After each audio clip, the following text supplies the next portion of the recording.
जयगुरु आसतु देखा सुधांशुवाला रोषेशाल मु कहूँ जो बहुत माने अनुरोध करते ठाकुर घर केमी पूजार विधि देखापी एईटा आम ठाकुर घर आम गुरु निगमानंदर दीक्षित रखिकी आम ये पूजा करुचु आउ पाखरे अछंती पार्श्व देवादेवी सब अछंती तांको मध्य रखिकी पूजा करुचु।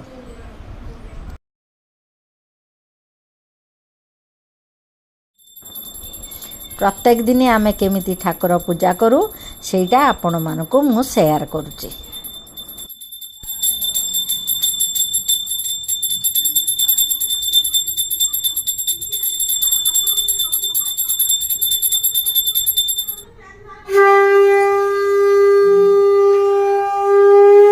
आज देखंतु मोर मानसिक थिला ठाकुर पारे खिचुड़ी खीरी भोग करिया पई एडी खिचुड़ी बना हैची आउ खीरी करा हैची आउ साग हैची पोटल आलू तरकारी हैची आउ फुलकोबी आलू भजा हैची आउ एई भली भाबरे ठाकुर को सजेइची ठाकुर पाखरे प्रसाद लगेवा पई। जय गुरु जय गुरु जय गुरु। भोग लगे सारा परे एई छुआ माने आज मो झियो माने सब आज कन्या भोजन एटी करूचंती।